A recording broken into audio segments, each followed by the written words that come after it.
Deus colocou no meu coração para a gente conversar hoje é o tema que fala sobre uma casa dividida. E, para tanto, eu gostaria que você abrisse sua Bíblia em Jonas, capítulo 4. Também vou ler o texto de Mateus 12, 25, que Jesus vai falar sobre a casa dividida. Mas o texto de Jonas capítulo 4 vai mostrar essa realidade para a gente de uma forma muito clara, e vamos entender um pouco mais sobre o que é uma casa dividida. Jonas capítulo 4, a partir do verso 1. Jonas, porém, ficou profundamente descontente com isso e enfureceu-se. Ele orou ao Senhor: Senhor, não foi isso que eu disse quando ainda estava em casa? Foi por isso que me apressei em fugir de Tarsis. Eu sabia que tu és um Deus misericordioso e compassivo, muito paciente, cheio de amor e que promete castigar, mas depois te arrependes. Agora, Senhor, tira a minha vida, eu imploro, porque para mim é melhor morrer do que viver. E o Senhor lhe respondeu: você tem alguma razão para essa fúria? Jonas saiu e sentou-se no lugar a leste da cidade. Ali construiu para si um abrigo e sentou-se à sua sombra e esperou para ver o que aconteceria com a cidade. Então o Senhor Deus fez crescer uma planta sobre Jonas para dar sombra à sua cabeça e livrá-lo do calor, o que deu grande alegria a Jonas. Mas na madrugada do dia seguinte, Deus mandou uma lagarta atacar a planta e ela secou-se. Ao nascer do sol, Deus trouxe um vento oriental muito quente e o sol bateu na cabeça de Jonas ao ponto de ele quase desmaiar. Com isso ele desejou morrer e disse: para mim seria melhor morrer do que viver. Mas Deus disse a Jonas: você tem alguma razão para estar tão furioso por causa da planta? Respondeu ele: sim, tenho, e estou furioso ao ponto de querer morrer. Mas o Senhor lhe disse: você tem pena dessa planta, embora não tenha podado, nem a ter feito crescer. Ela nasceu numa noite e numa noite morreu. Contudo, Nínive tem mais de 120 mil pessoas que não sabem nem distinguir a mão direita da esquerda, além de muitos rebanhos. Não deveria eu ter pena desta grande cidade? E nessa palavra de Deus é que eu quero colocar o tema casa dividida. A palavra de Deus também vai nos mostrar em Mateus 12, 25, Jesus vai ensinar um princípio muito poderoso acerca de casa dividida. Quando nós olhamos, antes de eu ler Mateus 12, 25, quando nós olhamos para essa história de Jonas, Jonas é um homem que está deprimido, está amargurado, está ferido, ele está triste, ele está decepcionado, e ele está decepcionado com Deus. E está triste com Deus, porque Deus é cheio de amor, é compassivo e é misericordioso. Mas Jonas não estava gostando nada disso, porque o povo de Nínive era um povo mau, e um povo que, quando conquistava, eles decapitavam, empalavam, eles violentavam as mulheres, e eles cortavam as cabeças das pessoas e faziam montanhas de crânios, e o general deles tomava o sangue do líder que foi conquistado no próprio crânio. Eles tinham requintes de crueldade, e talvez esse povo tenha matado algumas pessoas, talvez conhecidas de Jonas ou familiares, e a gente não consegue entender por que essa ira e essa raiva que Jonas está no coração.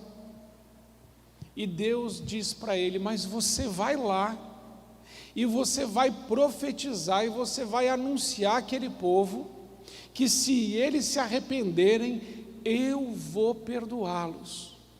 E então Jonas, no capítulo 1, decide fugir de Deus, e ele desce para ir para Tarsis, e descendo para ir para Tarsis, ele pega um navio e desce para o porão. Depois de lá ele é lançado para o mar, e ele desce para o fundo do mar, mas um peixe vem e abocanha Jonas, engole ele, e ele desce para o ventre do peixe. E aí nós começamos a perceber que uma pessoa que está fugindo de Deus e da vontade de Deus, ela entra numa descida. E Jonas vai descendo, descendo, descendo, mas no capítulo 2, ele vai fazer uma oração tremenda, lá no ventre daquele peixe, e à beira da morte, ele olha para Deus e fala: Deus, tem misericórdia de mim. E Deus tem. E Deus dá uma ordem ao peixe, o grande peixe vomita Jonas na praia, ele vai para Nínive, mas o coração dele continua amargurado, continua furioso, e essa fúria é contra pessoas que Deus decidiu amar. E Jonas, num determinado momento, tem mais compaixão de uma planta do que de 120 mil pessoas. Bem, esse é o contexto do livro de Jonas.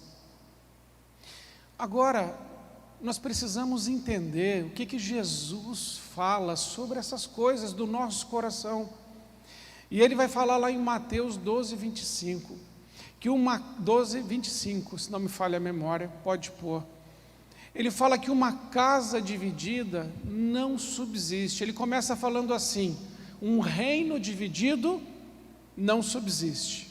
Uma cidade dividida não subsiste. E uma casa dividida não subsiste. E depois nós vamos aprender em 1 Coríntios, capítulo 6, versículo 19, que a casa, na verdade, sou eu. Porque 1 Coríntios 6, 19 vai dizer que Deus nos comprou, e nós nos tornamos santuário de Deus, casa de Deus, habitação do Altíssimo. Então, quando eu falo de casa dividida, a gente pensa logo é numa família, ou talvez numa cidade, ou talvez num reino. Mas nessa noite eu quero que você pense em você, porque você é casa, e você pode estar dividido. O apóstolo Paulo vai falar lá em Romanos, capítulo 7, versículo 15, acha aí, Romanos 7,15, ele vai dizer assim: o bem que eu quero fazer eu não faço, mas o mal que eu não quero fazer, esse eu faço. Quem me livrará do corpo desta morte? O apóstolo Paulo fala: olha, eu estou dividido, existe uma guerra dentro de mim, da minha alma com o meu espírito, da minha carne com o meu espírito, e a visão começa a destruir tudo. Existem muitas famílias que acabam porque a casa não se divide. Se uma mulher respeitar o seu marido e amá-lo, a casa não se divide. Mas o problema é que em algum momento da nossa história a gente começa a ficar como Jonas. Acontecem algumas coisas na nossa caminhada, e amargura, dor, mágoa, feridas, perdas, tristezas, desilusões, abuso, rejeição, palavras duras que foram proferidas, entram dentro do nosso coração e nos dividem. Então nós não estamos nem totalmente com Deus e nem totalmente com o outro, ficamos divididos numa guerra e num conflito muito grande dentro de nós, e começamos a brigar com os nossos pensamentos. E quando nós percebemos, estamos fazendo aquilo que não deveríamos fazer.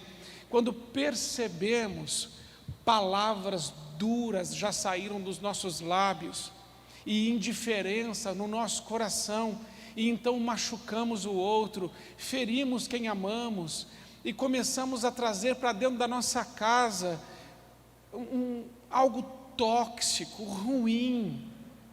E algumas pessoas já não querem mais estar em casa e nem com o cônjuge. E eu explicava pela manhã que uma casa onde o amor está, ela não divide. Mas quando o amor começa a esfriar, a casa começa a ruir. E a Bíblia vai falar em 1 Coríntios capítulo 13, versículo 8, que o amor nunca falha. Ele nunca falha. Existe um amor que é capaz de sustentar um relacionamento até o final da vida. E a Bíblia fala de 5 tipos de amor, mas eu quero falar só sobre 3 agora. A Bíblia fala sobre amor filos, sobre amor ágape, sobre amor eros. O amor filos é o amor pelo mundo, é o amor pelo outro, enquanto o outro me faz bem. É muito fácil a gente se relacionar com pessoas que nos fazem bem. É muito fácil sustentar um relacionamento onde o outro aceita tudo e fala tudo o que eu quero ouvir e concorda sempre comigo. É muito fácil. Aliás, como são inteligentes as pessoas que concordam com a gente. Já reparou? Se concorda com você, você fala assim, nossa, essa pessoa é muito inteligente. Por quê? Porque concordou. Mas e se discordar? Quando vem o problema, o amor filos vai embora, evapora. Amor filos não sustenta relacionamento na crise. E todo casamento passa por crise. Não existe casamento e não existe casa que não viva crise. Mas o amor filos não sustenta um casamento e não sustenta uma casa. Mas nós temos o amor eros, que é aquele amor pelo outro, o amor pelo desejo. Deseja a presença, é como aquele amor da paixão. Quando está apaixonado não vê nem defeito. Fala, é ela que eu quero, é ele que eu quero, é perfeito. Eles falam assim quando estão apaixonados, é perfeito. Só que esse amor eros é que nem um fogo de palha. Ele é bem intenso, faz uma grande labareda, mas ele acaba rápido. E ele não sustenta casamento, ele não sustenta relacionamento, ele não mantém casa unida. É por isso que muitos relacionamentos, eles duram bem pouco. O casal acabou de casar, tem 6 meses e já estão falando em separação. E um diz assim para o outro, não sinto mais nada por você, evaporou, acabou, queimou tudo que tinha. Mas existe o amor ágape, que é o amor sacrificial, é o amor de Deus por nós. Esse amor é o amor que está disposto a morrer pelo outro. Esse amor é aquele que fica acordado para que o outro durma, é o que chora para que o outro sorria, é o que recua para que o outro avance, é o amor que renuncia para que o outro tenha, é o amor que morre para que o outro viva, porque Cristo morreu para nos dar vida eterna. Assim o casal deve se amar, com um amor ágape. Um deve estar disposto a morrer pelo outro, porque se não for assim, as famílias, elas não subsistirão, elas ficarão frágeis e qualquer problema pode destruir uma família. Mas as famílias que estão sobre a rocha, que é Cristo, elas são inabaláveis. Onde está a sua família? Como está o seu relacionamento? Tem muito homem e mulher que estão muito focados no trabalho. Pastor, a gente precisa ganhar dinheiro, porque tem que pagar isso, tem que pagar aquilo, e está correndo atrás de títulos, e está correndo atrás de posses, mas e os filhos?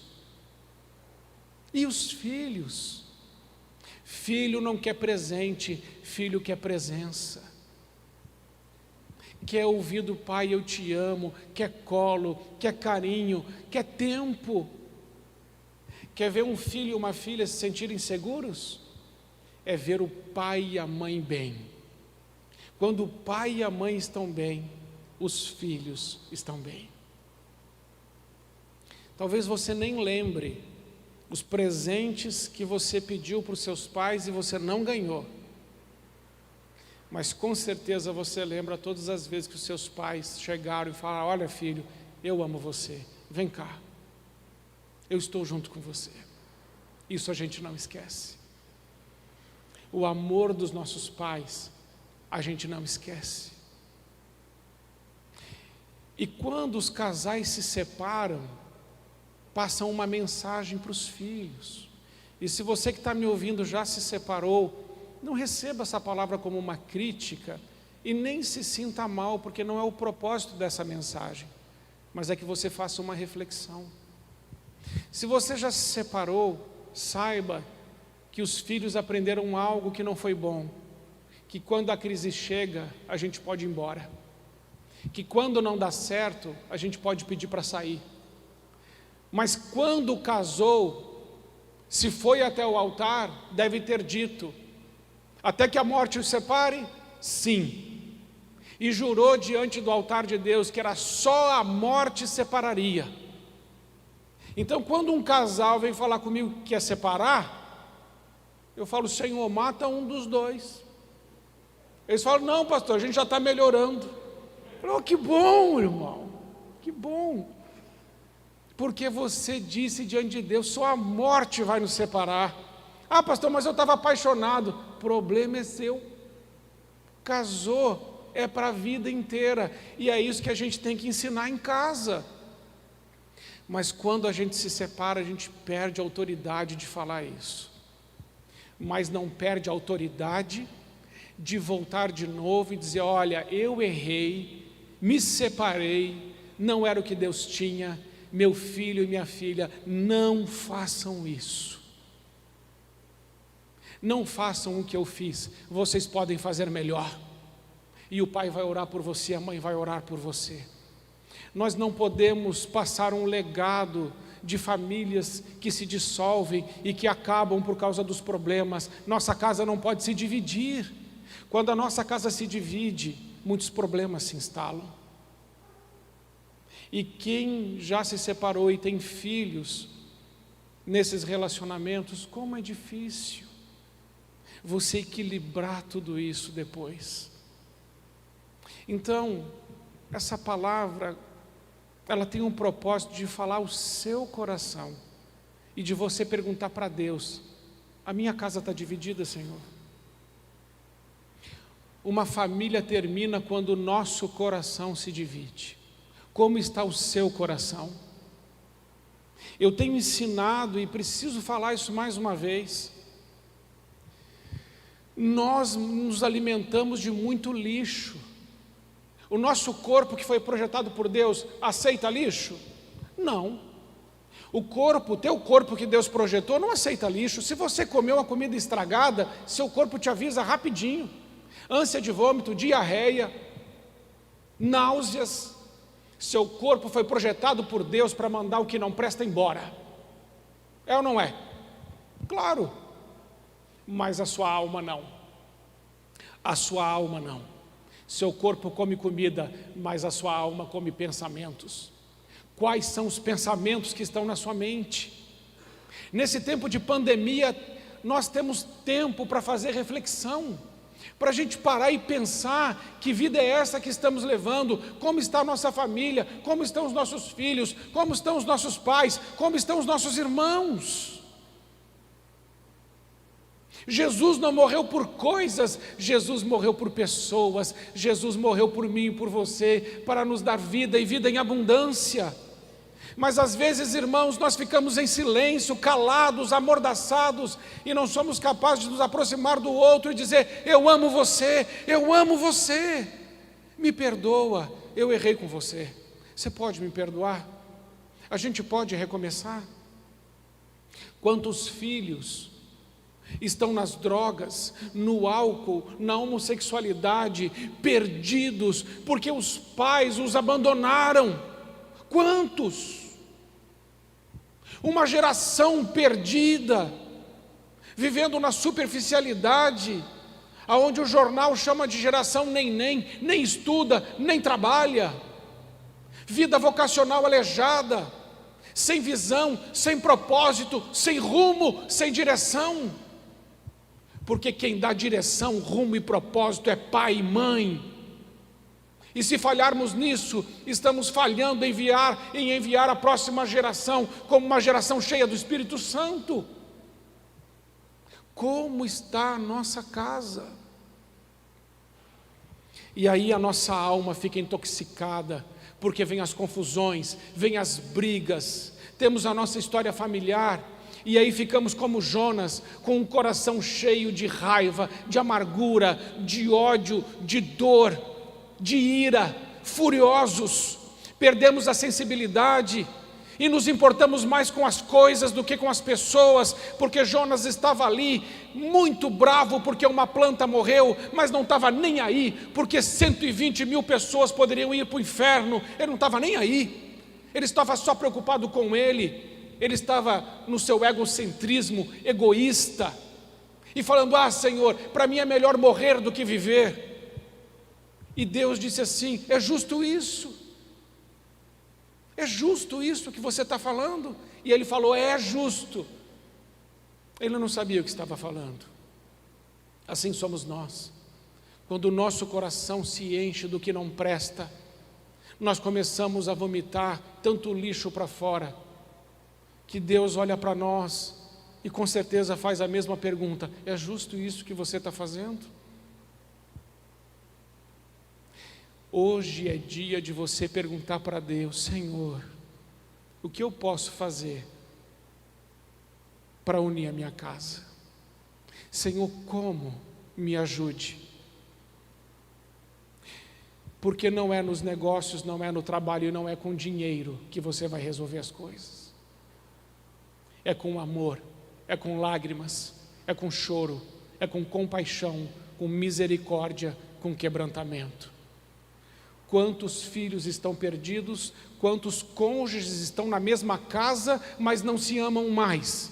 Lares que já acabaram, mas ainda estão debaixo do mesmo teto, mas não existe mais convivência. Quantos lares de pais que não conversam com os filhos, mãe que não conversa com filha, filha que não conversa com mãe, pai que não conversa com filho, irmão que não conversa com irmão, casas divididas porque estamos com um monte de lixo dentro da gente.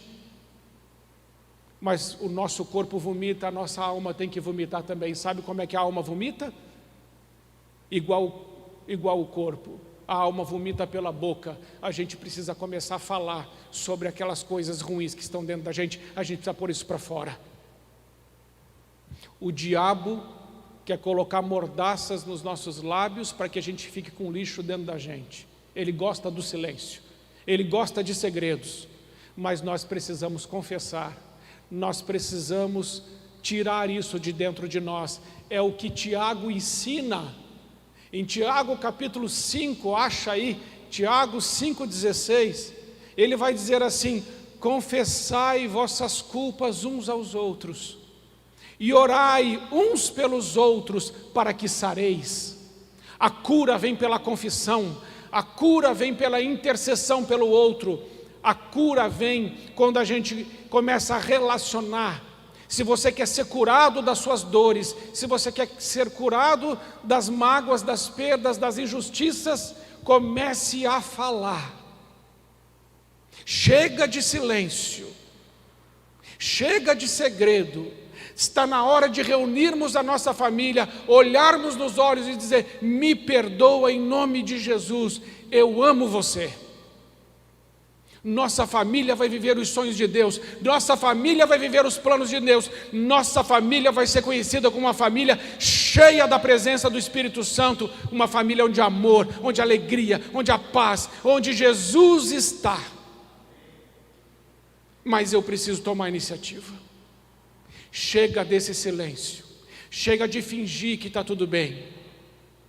Chega de ficar engolindo, engolindo e engolindo, porque se você ficar fazendo isso, vai ficar como Jonas, vai fugir de Deus, não vai viver os sonhos de Deus, não vai se importar com ninguém e ainda vai pedir a morte.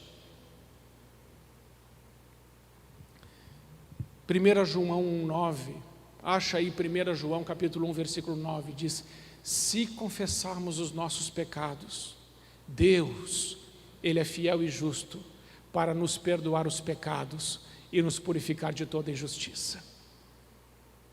Você entendeu esse versículo? Quando você confessa, você é perdoado.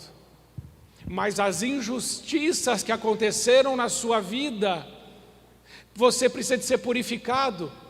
A purificação é diferente do perdão. O perdão, eu vou diante de Deus, peço perdão, mas aquilo que fizeram na minha vida, que me machucou, que me magoou, que foi uma injustiça, Deus tem o poder de me purificar, de me dar um banho, de me lavar com o seu sangue e de me fazer novo outra vez, limpo outra vez. Tem muita gente andando com lama que jogaram nelas, em você e em mim, e ficamos andando com essa lama e não discernimos que, se formos diante de Deus, Ele tem o poder de nos purificar de toda a sujeira que jogaram em nós e também o poder de nos perdoar de todos os nossos pecados. Qual é a tua história? Qual é a história da tua família? Você não pode ser uma pessoa na tua família que vai ficar olhando as coisas acontecerem e esperando que alguém resolva. Não! Deus levantou você para resolver. Por que você está aqui essa noite? Por que você acha que veio aqui essa noite? Você veio essa noite também para ouvir esta palavra. Deus quer usar a tua vida para trazer reconciliação e perdão para dentro da tua casa. Tua casa não pode ficar dividida, porque se o diabo conseguir dividir a nossa casa, ele destrói todo mundo, ele acaba com tudo, porque Jesus ensinou: reino dividido, cidade dividida, casa dividida, não subsiste. Só que a unidade custa caro,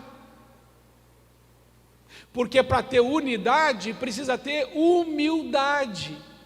Sem humildade não tem unidade. E a humildade é eu chegar diante do outro e dizer: você pode me perdoar?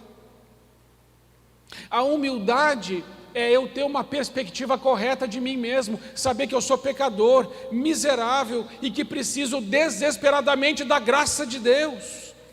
A humildade é eu não me achar melhor que ninguém e nem achar que eu sou bom e os outros não são. Humildade é dizer: Senhor, eu também sou indigno, eu também erro, eu também me comportei mal, mas eu vou lá, eu vou pedir perdão, eu vou fazer a minha parte.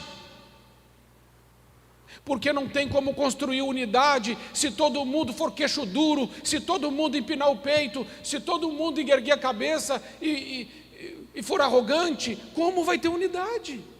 Alguém precisa se humilhar. Jesus se humilhou. Jesus foi obediente até a morte, e morte de cruz. Enquanto os discípulos estavam discutindo quem seria o maior no reino de Deus, lá no cenáculo, isso lá no cenáculo, Jesus estava na antessala do martírio,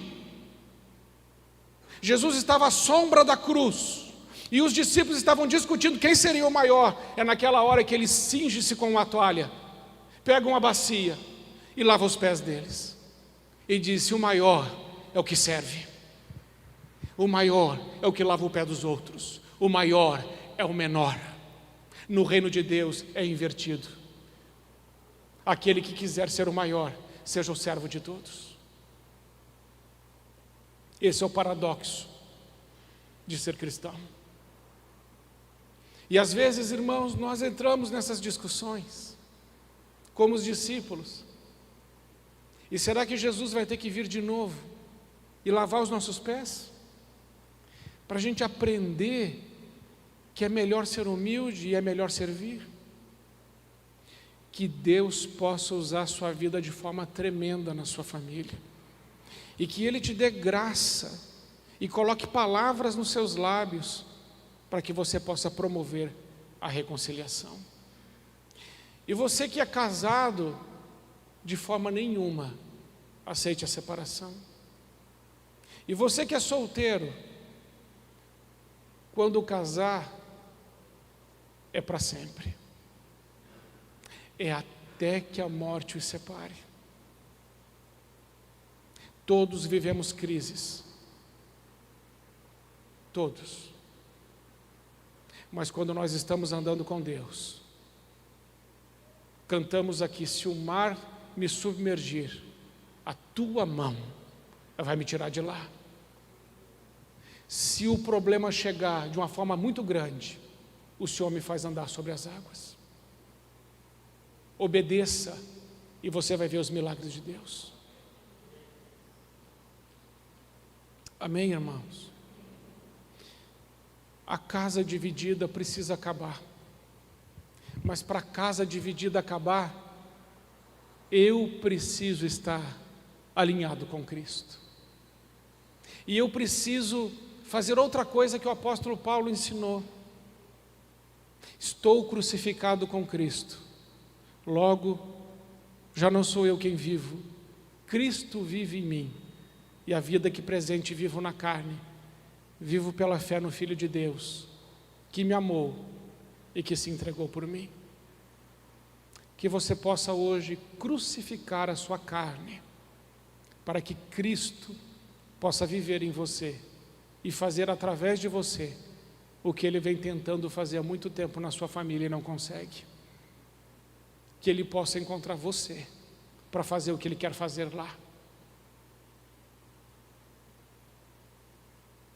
Continue com essa fé na segunda, na terça, na quarta, na quinta, na sexta.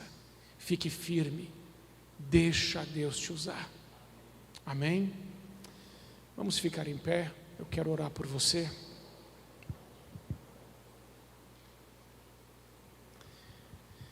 Queria que você agora pensasse na sua família.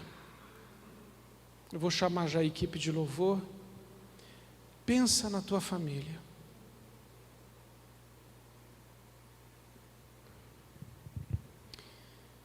Está pensando neles? Você está conseguindo ver a sua família aí na sua mente? Família que Deus te deu? Agora, eu queria que você projetasse para mim João capítulo 17, versículo 21. E daqui a pouco vai estar ali na tela João 17, 21. E João 17, 23. Vamos começar pelo 21. E veja o que Jesus diz. Eu vou começar a partir do 20. Jesus diz assim: minha oração não é apenas por eles, pelos discípulos. Rogo também por aqueles que crerão em mim por meio da mensagem deles, para que todos sejam um, Pai, como tu estás em mim e eu em ti, que eles também estejam em nós, para que o mundo creia que tu me enviaste. Você entendeu isso? Você entendeu o que Jesus disse? Ele disse assim: se nós formos um, o mundo vai crer que Jesus foi enviado. Você entende o poder da unidade? Jesus está dizendo: para que creiam que tu me enviaste, precisamos da unidade. É por isso que a gente enfrenta tanta luta para andar junto. Mas a unidade tem um poder muito grande, porque na unidade Deus manifesta a sua presença, a sua glória. E o versículo 23, 22 até o 23. Dei-lhes a glória que me deste, para que eles sejam um, assim como nós somos um, eu neles e tu em mim. Que eles sejam levados à plena unidade, para que o mundo saiba que tu me enviaste e os amaste, como igualmente me amaste. O que Jesus quer é que a gente ande junto, não só como igreja, mas como família. Senhor Jesus, nessa noite nós queremos agradecer pela família que o Senhor nos deu. Queremos agradecer pelos filhos, pelos nossos irmãos, pelos nossos pais. Senhor, como a família é bendita e como ela é abençoada. O Senhor mesmo disse que através de Abraão abençoaria todas as famílias da terra. Pedimos, Pai, nessa noite, em nome de Jesus, abençoa a nossa família. E, Pai, não permita que ela se divida. Não permita, Pai, que ela sofra rupturas. Mas, Senhor, se a nossa família já sofreu isso, nós queremos dizer nessa noite, a partir de agora não mais. A partir de mim não mais. Porque tudo o que o Senhor colocar nas minhas mãos, eu cuidarei com o amor ágape que vem do Senhor. Pai, nós queremos dizer que nós estamos dispostos a morrer pela nossa família, a entregar a nossa vida em favor da nossa família e daqueles que precisam. Senhor, nos ajude a lutar mais por aquilo que vale a pena, pela nossa casa, a nossa família. Lutar mais, Senhor, pela Tua presença no nosso meio. Pai querido, nós não queremos só vir na igreja e nesse lugar sendo igreja para sentir a Tua presença. Nós queremos sentir isso na mesa da nossa casa, a Tua presença. Casa onde tem dança, alegria, casa onde tem sorriso, palavras benditas, casa onde tem misericórdia, compaixão, acolhimento. Pai, eu te peço nessa noite, derruba todo o muro de separação, destrói toda a barreira da inimizade, e no lugar aonde nós construímos abismos, Senhor, constrói pontes, e nos dê força para vomitar tudo aquilo que está dentro da gente, e jogar esse lixo fora, e começarmos a nos alimentarmos com a Tua palavra santa e bendita. Senhor, obrigado por esse tempo. Eu sei, Pai, que o Senhor falou com cada um o que cada um deve fazer. Eu peço por eles agora, Senhor, dá força aos Teus filhos, para que eles não sejam somente ouvintes, mas praticantes da palavra. E nesse tempo de pandemia, de Covid, de morte, nossa família vai ser visitada pelo Deus da vida, o Deus Todo-Poderoso. E Senhor, queremos concordar em oração. Nossa família está unida pelo Teu sangue, e os da nossa casa todos ainda dirão: Jesus Cristo é o Senhor, e bendito é aquele que vem em nome do Senhor. Pai, traz cura para a nossa família, traz restauração, traz transformação, restituição, salvação.